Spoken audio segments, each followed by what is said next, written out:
This video was requested by a very generous supporter on Patreon.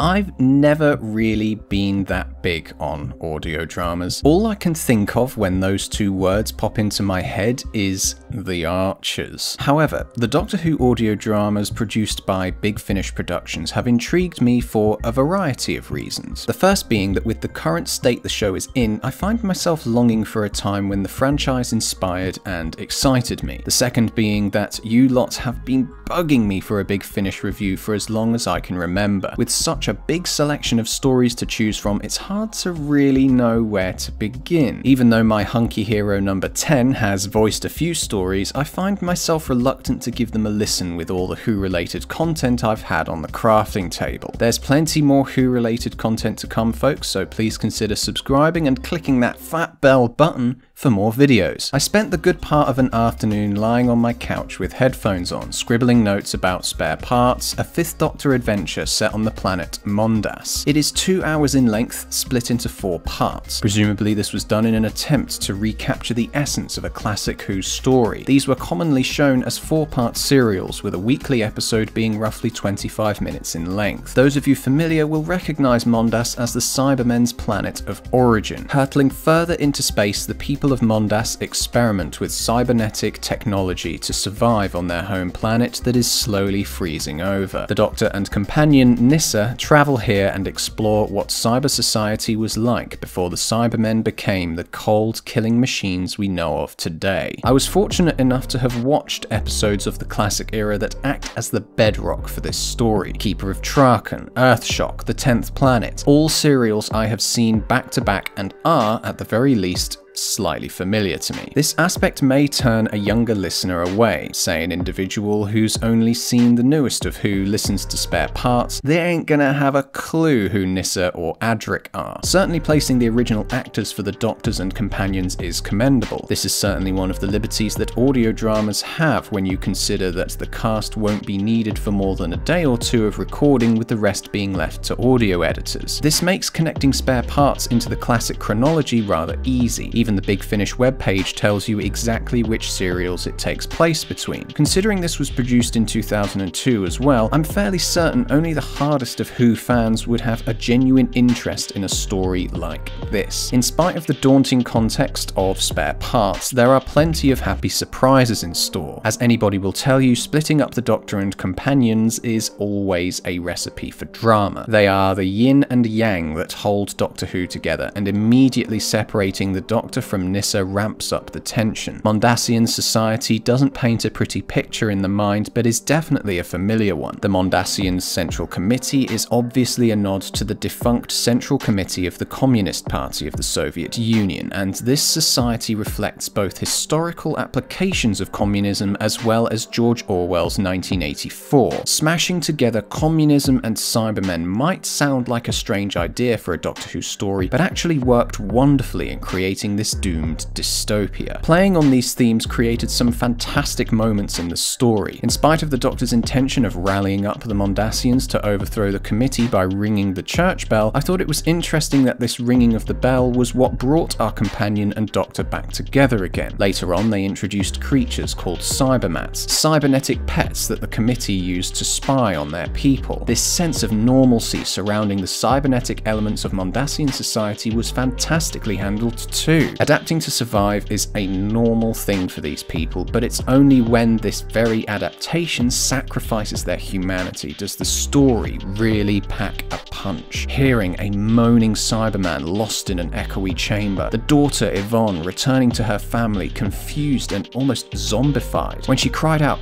"Dad!" That was a truly heartbreaking moment. Right after this was a truly beautiful one too. As far as I was concerned, Mondas seemed a bit too Earth-like, they are twin planets after all, for my liking, until we got the tiniest inkling of a Mondasian belief system. These people may celebrate Christmas like we do, but the Christmas tree represents things far more alien than we could imagine, and it makes his daughter cry, reminded of her lost humanity. That was just excellent. Without visual components, the imagination is allowed to run wild. Imagining a robot horse with the Doctor giving it the Shinobi fireworks treatment truly blew my mind. You immediately get the impression that a story like this would require a larger amount of money than the BBC spends on the show. The scope of this story is so huge. To show poor, wary and terrified people being rounded up for upgrades, cyber police knocking on people's doors, a lot of this stuff just wouldn't get the budget or airtime had this been a TV production. As well as the scope, the drama allows us to picture smaller aspects, such as a kettle whistling sound effect to increase tension. They can even throw some brutality into the mix, seeing as they aren't working under the BBFC or anything. Whipping, organ harvesting, getting the Central Committee drunk on wine. All this stuff was so uniquely placed and made the story far more visceral and disturbing than I had anticipated. Obviously, the lack of visuals work in many ways, but unfortunately this aspect works against itself too. My favourite types of spoken word audio are podcasts and audiobooks. Both have the liberty of being able to describe objects, surroundings, feelings, thoughts. Unfortunately, the audio drama has characters saying what is happening just so we can keep up with what is happening. This dialogue often comes off as sounding a little unnatural. For example, I remember a character literally saying,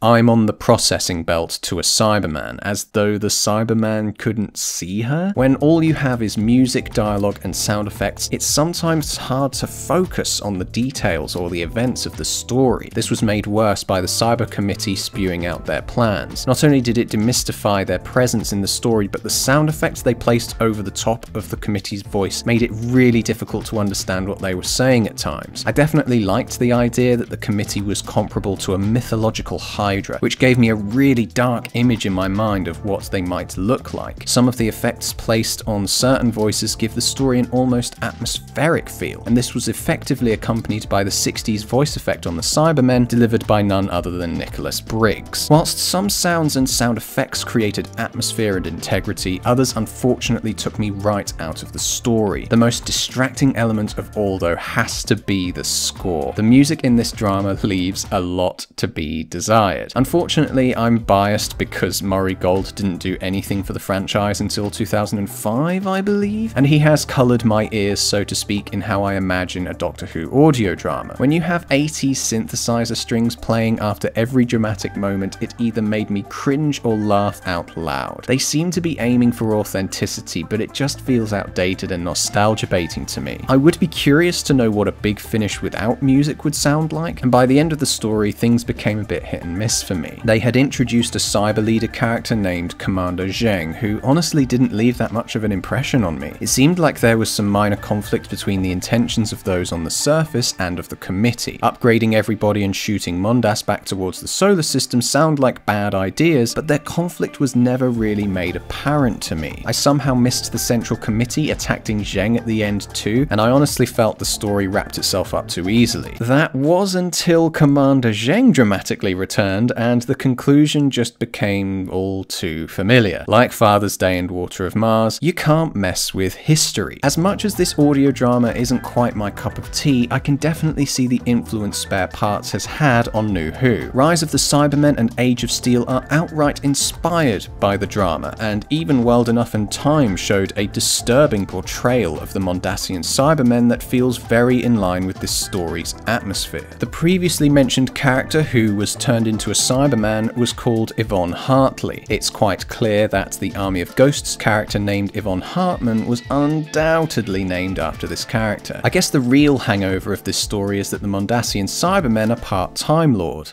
Wait. Oh God. Didn't they try and do that in The Timeless Children? What a missed opportunity. Instead of taking a pre-established story that is rejoiced by fans and moulding it around the current era of the show, they were too concerned with how they were going to retcon the shit out of our favourite time-travelling alien. Anyway, that just about wraps up my thoughts on Spare Parts. Hope you enjoyed this. Let me know what your favourite Big Finish audio is down in the comments below, where we'll continue this discussion.